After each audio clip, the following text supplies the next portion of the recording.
Welcome everyone, this is Lisa Nirell and you have joined the Mindful Marketer live stream today.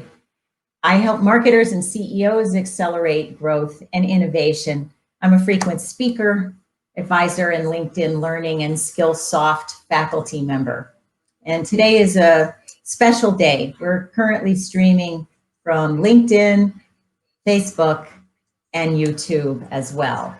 So I hope you'll stay with us for the next 40 minutes and get a dose of inspiration and honor the people who have fallen from 9/11. This is a unique program today in so many ways. And I hope you find it as inspiring as I felt in putting this together today. So remember, we are live streaming. You're going to notice that I'll be checking the live feeds across 2 different platforms. So I'll be kind of like when I was a pilot, I'll be checking a couple of dashboards along the way. So at any moment in time, feel free to post your comments or questions, and we'll be sure to answer as many as we can. Again, this is a different kind of day. This live stream, we have 2 very special guests with us today to dedicate the time to our fallen heroes and sheroes from 19 years ago, September 11th.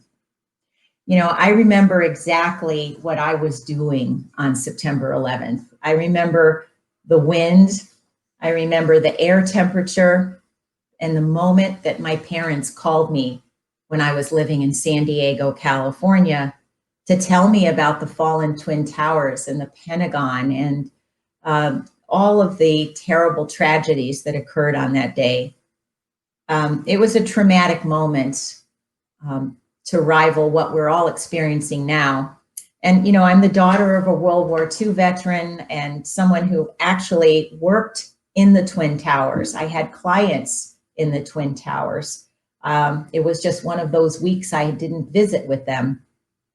So I'm really honored today to hear from General Nicholson. He's going to share lessons he has learned as a 36-year veteran and 4-star general, and how he has pivoted to help veterans through today's economic difficulties. We're also going to be inviting in Suzie Mills, the co-founder of Inner River, which is the holding company for Honest Soul Yoga and Practice Everywhere, on how her military experience in the Air Force and her relationship with the PenFed Foundation is helping her bounce forward through these pandemic times. Again, we're taking your live questions, so be certain to share with us where you're from and ask any questions you have. So before I welcome General Nicholson, I'd like us all to take a 30-second pause to honor the 9/11 fallen.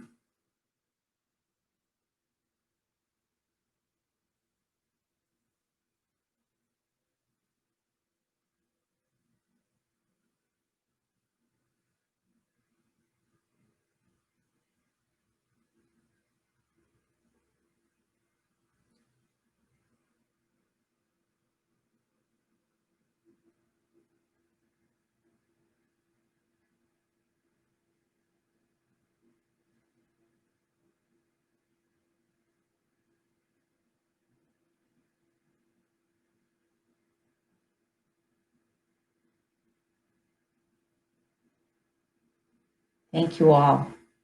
So let me first introduce our special guest. General John Nicholson is the president of PenFed Foundation.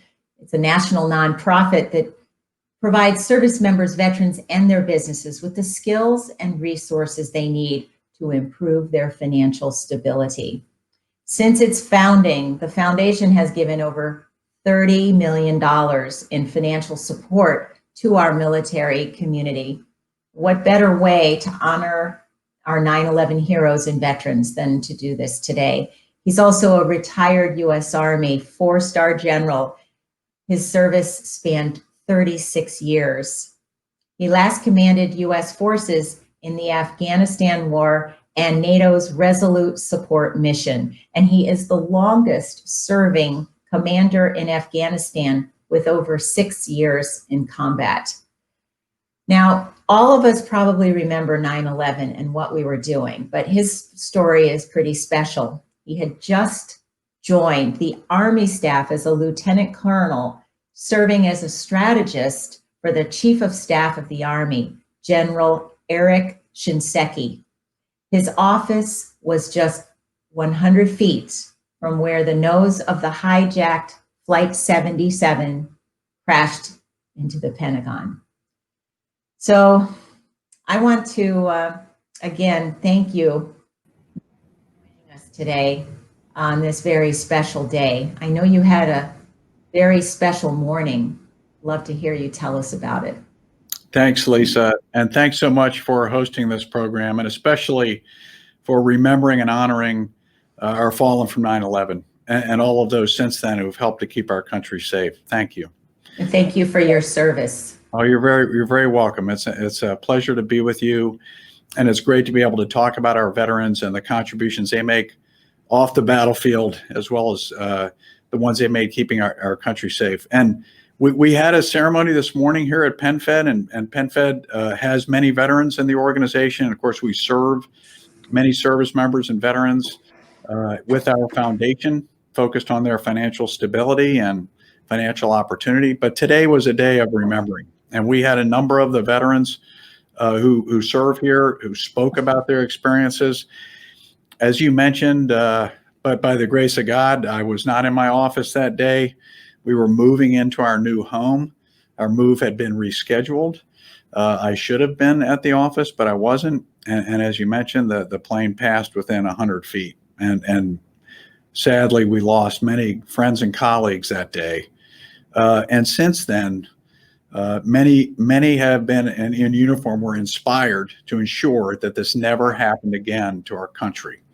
And I know that moment defined the service of those in uniform at the time and those who subsequently joined. And we remembered those people today. We talked about them and told their stories. So it was very meaningful. Thanks for asking. Yes.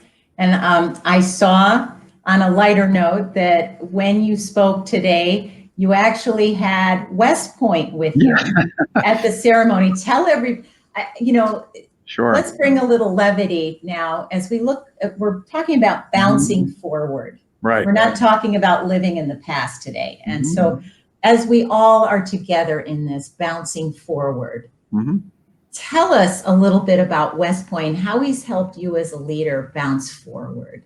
Great, thanks. And so West Point is a service dog for Canine Companions for Independence. And we've had 5 of our teammates here at PenFed all raising puppies, our volunteer puppy raisers. And so when I arrived here in April of 2019 and saw many friends and colleagues raising these puppies, my wife and I asked about it, and we decided that this was wonderful, we would do it. So West Point is from a litter. The litter has a letter assigned to it. His was W. The name must begin with that letter. And since I had graduated from West Point and my wife and I were married there, we went ahead and gave him that name. And so he's a year old now. We have him for another 6 months, and then he goes back to Canine Companions, and he's connected with someone with a disability. That could be a veteran, it could be a first responder, it could be someone with another disability. And these dogs have a transforming effect on the lives of those with whom they're paired. And if it may be someone in a wheelchair, they learn how to pull the wheelchair and open doors. If it's someone with emotional challenges, they learn how to connect emotionally with the people. So these dogs are amazing. And he's been a real joy to have in our lives, and especially during the pandemic. So having West Point around and taking him for walks every day has been phenomenal. So he's a lab retriever mix.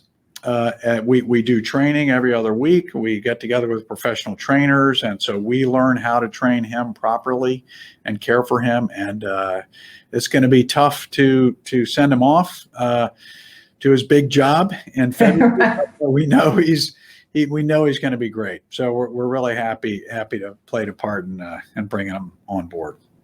Oh, that's wonderful. And I trust too there are other types of strategies that your years in Afghanistan are used to translate into everyday life. But you also, you're a versatile leader, to go from the combat world into the business world, which is something you've had to do in your new role as president of the PenFed Foundation. I'd love to hear from you, like what skills you found most transferable. Right. Well, one of the things that's really been humbling to observe is the respect and gratitude on the part of the American people for those of us in the military. And I knew of it in an abstract sense, but again, I was living outside of the country. But it's really humbling to experience firsthand just how grateful the American people are. At the same time, it's also been interesting to try to translate military experience into the private sector. And as you point out, I think this is one of the fundamental challenges that many veterans face is they tend to be high-performing individuals. They have great leadership skills, mission-focused dedication, stamina, ingenuity and creativity. But often they run up against maybe, again, folks that appreciate what they've done but don't maybe understand that they bring all those qualities to an organization. They may perceive of the military as very hierarchical, and you simply follow orders and there's no room for creativity. In fact, today's service members are some of the most creative and energetic people you'll find anywhere. And so helping veterans through the foundation to make that connection, to maybe bridge through a challenge. When the pandemic struck, we stepped in with emergency financial assistance to many veterans who were particularly hard hit. They might have lost a job. Their spouse may have lost employment. If they were in the National Guard or reserves, then their drills might have been suspended. So many of these very self-reliant, silent, strong types suddenly found themselves in a spot where they needed help. Yes, and today I wanted to specifically mention we have one of those resilient veterans with us, and she's going to be joining very soon. But before we do that, there's a specific program I want people to know about, because a lot of people who are going to be watching this now or after the replay has been posted, are going to be asking about, well, what is it that the foundation actually does for entrepreneurs? Sure. And the people who read my books and attend my keynotes are mostly CEOs or small business owners and founders. So tell us about this program known as VEIP. Right, the Veteran Entrepreneur Investment Program. And so what we found was, each year about 250,000 young people join the military, and the same number roughly get out. And when you canvass that group getting out, a significant number of them, tens of thousands, want to start their own business. And they bring all these skills that I mentioned: energy, creativity, focus, discipline, leadership. But they often lack the financial know-how. How do they set up a business? How do they do their financing and accounting? They lack access to capital, and they don't have a network that can support them in the private sector, or maybe a mentor. And we find that with these specific things, once they get those, they tend to outperform their non-military counterparts. They tend to be more successful if they can get access to capital and the kind of financial know-how they need, and make tremendous contributions to our economy. So we think this group of veteran entrepreneurs actually are ones that can help us come out of this pandemic and put more people back to work. So what we do is educate, prepare, and invest in them. And the education is giving them the financial, accounting, business education and know-how that they need, and then helping to get them in front of investors who may choose to invest. And Suzie Mills, who we're going to hear from today, is one of those businesses who we have invested in and others have invested in. And when she tells you her story, you're going to be quite impressed, because many of the qualities I talked about, she demonstrates in abundance. Great. Well, let's talk some more about abundance. Let's welcome Suzie Mills. Suzie, good afternoon. Good afternoon. Hi, General Nicholson. Hey, Suzie, how you doing? I haven't seen you in person in so long. I know. It's been a while. Great to see you. We're getting used to this video interface here. Great. Good to see you. I love this. This is great. Well, I'm glad I could bring you all together today. Thank you. I really am. I mean, I've been told I'm a good host of Yeah. people. Yes, even- you are. And now that I can't do it in person like I did with our marketing leaders, communities, and peer groups, at least I get to do it on live stream. So Thank you for that. Suzie, I'm so glad you made it here. You and I had a little chat beforehand about your journey, and why don't you help us understand how you and Mick and the foundation have worked together, and where did they make a difference for you? Yeah, so I got introduced to the PenFed Foundation through a pitch competition that I did. I can't believe it's only been a year, last summer, for the Women's Virginia Veterans Summit. That's a mouthful. And so I got introduced to actually Seda Goff, the director of the PenFed Fund, and she was my pitch coach. And I ended up winning the pitch, or winning the pitch competition, which was my first time. And so that got us in front of General Nicholson and the team there. And so with my business partner, Julia Lopez, and I, we pitched last summer and we were chosen. And it's been really neat because last year we were in the process of expanding our brick and mortar. And we had been talking about also expanding our other company, practiceeverywhere.com. And through the PenFed Foundation and the Veteran Entrepreneur Investment Program, we've not only gotten the capital, but truly it's the resources and it's the connections that we've had that's allowing us to, especially right now, make a lot of really important decisions and pivoting our business in a way that fits this new world. So we feel so lucky that we've had access to really amazing leaders to help guide us and give us insight and direction on where our business could be. And something that I really appreciate from the PenFed Foundation is that they told us when we pitched that they were not investing in our companies, but they were investing in Julia and I. And to have someone say that to us just makes such a difference, and knows that no matter what we can do anything. Yes, and that gives me chills right now. Mm-hmm. If anyone ever said that working behind a screen is this soulless experience, they're wrong, because I actually feel I get chills when you say that. And I also know, I don't know if you all know this, but the three of us share something in common. We are all yoga practitioners. That's right. Yeah. So I'm very excited about that. I was talking with Suzie earlier this week about my practice and, when I started 19 years ago with yoga, and yoga was one of the things, one of those anchors that helped me right before, during, and after 9/11, because the stress started to get to me physically, and yoga was my oasis for calm. I jumped, my wife got me going on yoga as being an infantryman for decades. And then especially in Afghanistan, carrying heavy loads at high altitudes.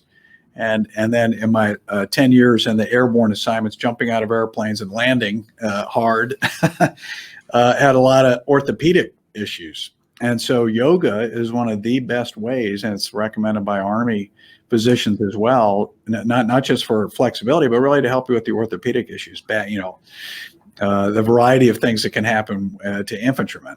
And it was phenomenal. And it really fundamentally, so when I first met Suzie and Julia, we talked about the particular yoga instructor we did. They knew him, and so that created a connection right away. And it really is transformative. So we all knew the impact that Suzie could have. Yeah, that's great. Suzie, tell us, it's never easy to make that transition from a practitioner, someone who is really great at their craft, yoga teacher, to business owner. What was one of the tough transitions you had to make from yoga teacher to business CEO or co-CEO that the foundation helped you make? Well, to be honest, I was always a business owner first. For me, I've always known I wanted to be a business owner. And once I started practicing yoga, I realized that there was an opportunity, that there were a lot of people that weren't being served through yoga. And with the PenFed Foundation, what they've been able to do for us is to honestly take our brand global. and be able to take it outside. It started in my basement, it expanded to a brick and mortar and a few more. And now with this new, I'm going to call it the post or current COVID world, we have the ability to take our yoga and what we have to offer for fitness, yoga, and meditation worldwide through both of our companies. And so that's really neat and something that we get to do. Yeah, that's exciting. That's exciting. Tell us also, I want to highlight something before you head out and head back to your work today, Suzie. You also changed your pricing model. This is not an easy feat because I've had to do the same thing. You shifted from a class by class, show up and practice model, membership model, to a recurring revenue model online. Yeah, so when when COVID hit, we made the decision early to shut our studios. We shut them down mid-March, and we knew that we couldn't continue to charge people for brick and mortar studios while we can't offer our services. So I'm sorry, I have my kindergartner here. I snuck in. I guess class is done. So with practiceeverywhere.com, we launched that immediately, literally overnight. Julia, my business partner, she's big behind the scenes on the website and also talent. And we started a membership model. And within 3 months, we had over 600 paying members, which was really amazing. That is significant. Lisa, I just wanted to hammer home that point about the creativity and initiative of veterans. And what Suzie and Julia did, one of the things we really liked about their model was they employed military spouses and other veterans. So their locations were near military bases. They had military spouses as instructors. We saw the scalability in what they could do. They had a product that was in demand, and they would employ other people in the military community. So it was really a tremendous opportunity. But observing them and watching them deal with this transition they had to make. I mean, this was not an easy decision and not without risk. And to watch Suzie and Julia go through that, we assembled a group of advisors and did a VTC with them, and they really laid it out there. And everyone was so impressed with how they creatively thought of the new direction and then did it. I mean, they demonstrated their courage, again, that veterans demonstrate, off the battlefield as well as on the battlefield. Suzie has served in Afghanistan, and they made it happen. Really impressive. I'm telling you that it may sound easy, but it's not. It's simple, but it's not easy. That's what I tell people about being an entrepreneur and being able to shed ourselves of old programs or models that no longer work for us. Because what I find now, I've worked with several hundred entrepreneurs and CMOs over the last 19 years of my business. And Suzie and I have one thing in common as well, which is we're probably unemployable at this point. But, one of the things the reason I have so many coaches in my life is because they are willing to tell me the truth when it's time to say that model no longer works. You should stop doing that. And we have to go set up a few new experiments. By the way, we have a question here we have people here joining. Cindy from San Diego is here. I have Shauna from Leesburg, Virginia. And I have a question from Drew in DC. The question is, wonderful to hear from Suzie and General Nicholson. What are some of the big lessons to be an entrepreneur that you've taken away from the program? And advice for others starting on the journey. Do you want me to answer that one? Please. So, big lessons. Well, it's really interesting that I joined the program last summer and we really kicked it off in the fall, and it's been almost a year, and COVID has been a big part of it. And so we've had to really look at our business in a whole different way. And during quarantine, this is a silly story, but it's so important. I started reading my 5-year-old Harry Potter. And it was so timely for me as a business lesson, because at the end, when Dumbledore is telling Harry, name Voldemort, name your fears. And we don't run from our fears. And that, it still makes me choke up. hit me so hard as a business owner now or anytime is that like naming your fears and not just what you're scared of, but like what are all of the things that could possibly happen? What is out there as a business owner? What are your options? So taking it past your fears, but like laying out all the directions on the table, all the cards, that way you can make the best decisions possible once you have all the information. So like fact finding. And sometimes that fact finding takes us to scary places or places that make us nervous or nervous excited. And just being able as an entrepreneur to see the bigger picture, to see what's out there, to see the mission as a whole, and then realize how you can, all the different ways that you can tackle different scenarios. And that could be taken big picture on like big business decisions, all the way down to the marketing plans, which direction you want to go. So that's my biggest advice. And it's funny that Harry Potter really impacted me for that and made me see that clearly. Yeah. So what I'm hearing you say is that willingness to say, you know, put your fear on the table and say, what is it? Name it, call it. Yeah. Because when I do that, it loses its power over Exactly. me. And sometimes that fear is not something scary and bad. It's something like, can I even do this? Like, am I capable? And so many entrepreneurs, they have the drive and the willingness, but then there's like that one hurdle that you have to get over. Like for us was pitching, like that was nerve wracking, but we did it anyways. That was a big fear of mine. And I got up on that stage, I got up in that boardroom, and General Nicholson, I don't know if you saw Julie and I shaking so much.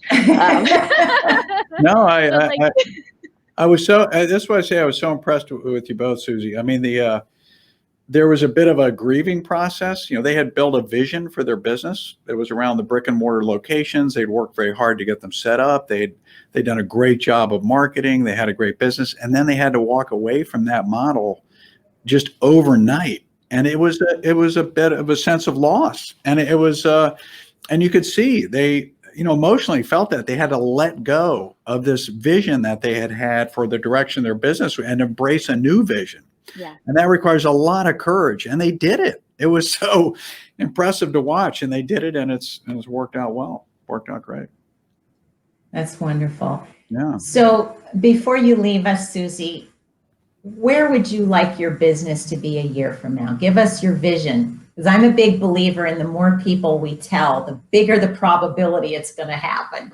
Yeah, well, we're letting our brick and mortar just kind of sit for right now, see where it goes with all of COVID. But practiceeverywhere.com, something that's always been a big vision of ours and that really got pulled out of its shell with PenFed, is right now we're at 700 members. And by the end, a year from now, I'd love to be at 5,000 members globally.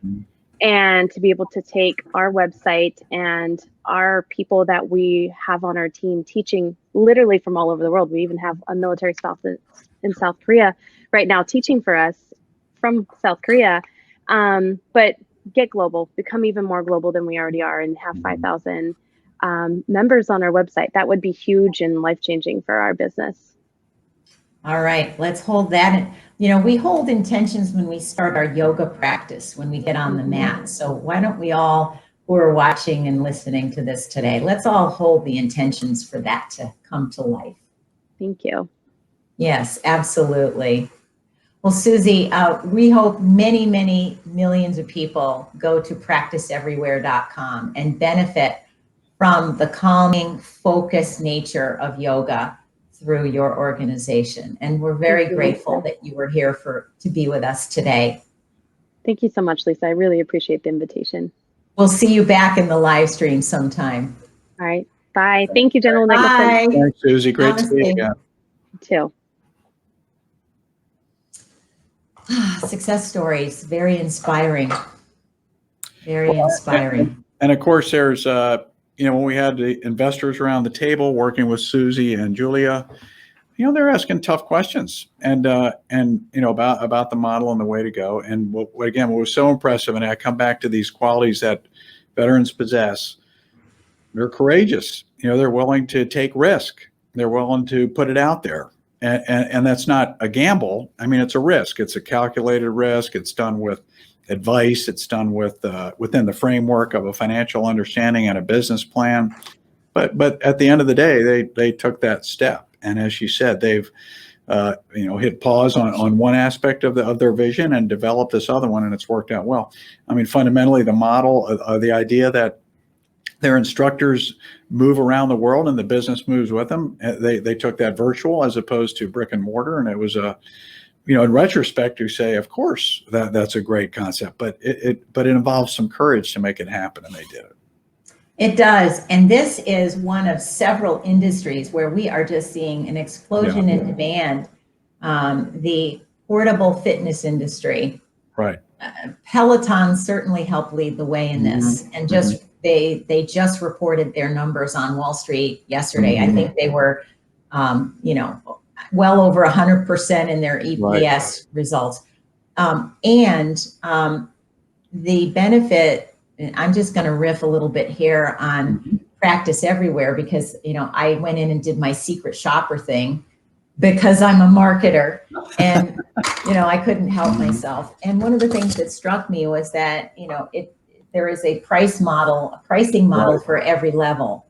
Right. And we're seeing that with Peloton. Peloton just came out with a bicycle and another type of fitness machine, I believe a treadmill, and they're about 20 or 25% less expensive than their high ends. Right. So we're going to see more of this opportunity as practice everywhere grows to be able to appeal to people's investment levels and budgets.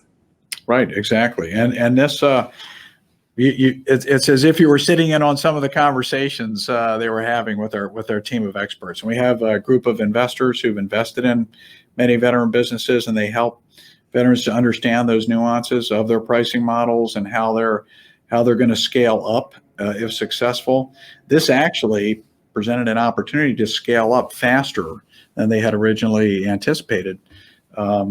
With the brick and mortar, which had a very solid model there, square feet per customer and over time and what that looked like. But this, of course, opened up all new possibilities, and the response was tremendous.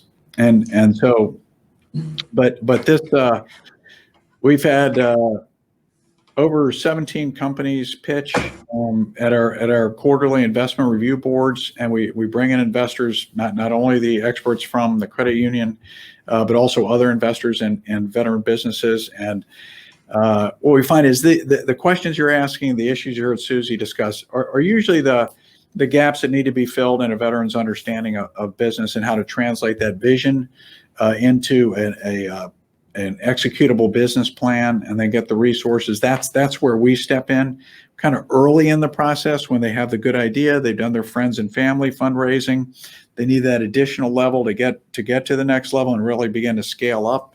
And that's where we find the advice and the education and the preparation, helping them do their due diligence necessary to take to an investor, and then having some investors look at it and give them feedback. These are the things that are most helpful. And let's not underestimate how important it is to write a cogent business plan and truly dig in and understand what is our value proposition. Right. What unmet customer need are we going to fill? And speaking of unmet customer needs, I do want to riff for a moment here on some industries where I hope veteran-owned businesses might be pursuing. I started in the software industry about 29 years ago, and now it's certainly a different world. But I love tracking how is technology changing the way we live, work, and play.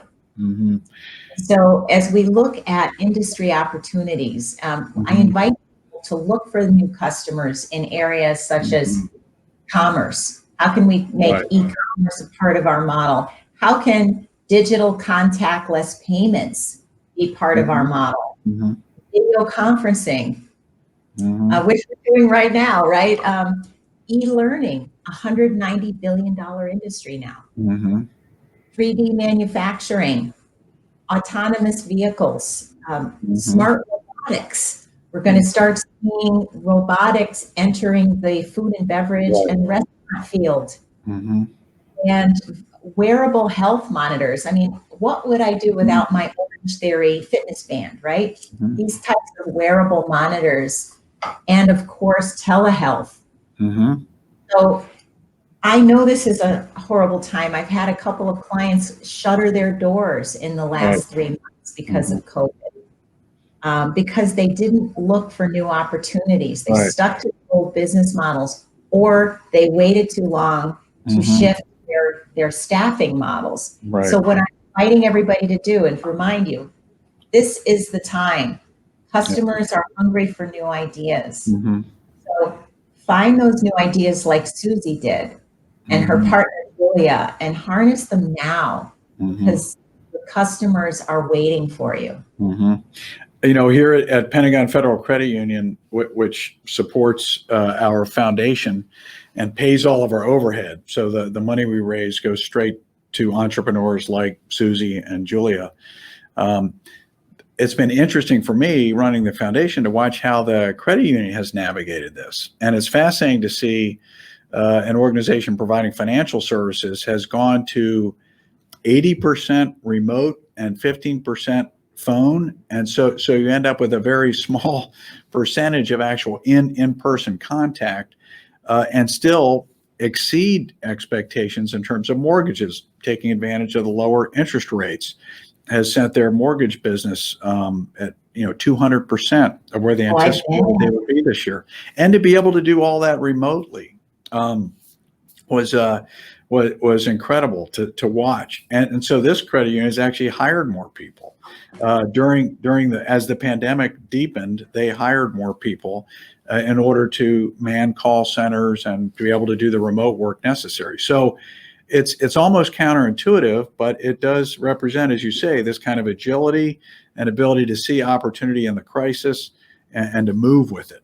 And so it's been impressive to watch, and it's a great example for entrepreneurs. So beginning this weekend, we're going to have 10 businesses in what we call our master's program, and we'll do an offsite with all the appropriate safety measures in place, where we bring the group together to cover some basic fundamentals of leadership and business. And then they'll go through a 6-week program on business fundamentals to help them get their business plans ready to pitch. And then in November, they'll pitch those plans, the 10 companies will, to a group of investors in order to move forward. So we're not seeing any reduction in the desire on the part of entrepreneurs to get started. We're seeing a lot of creativity.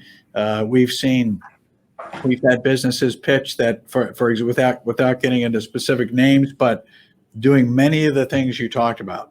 How to do a remote house inspection. How to do design a custom built home remotely. How to adapt and include artificial intelligence in some of the things that previously we haven't used that for. So we're seeing tremendous creativity on the part of our veterans in particular going forward. That's great. How has your leadership role at PenFed Foundation forever changed you, Mick? It's been wonderful, as I said, to see the status that the American military enjoys within our society as the most respected institution for the last 20 years. And I think that I use the word humbling. It really is humbling to see that.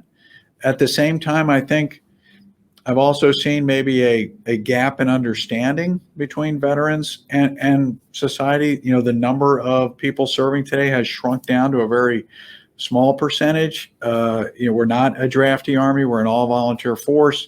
The number of people that were overseas at the height of these wars the last year, at most, was about 1.5–2% of the population.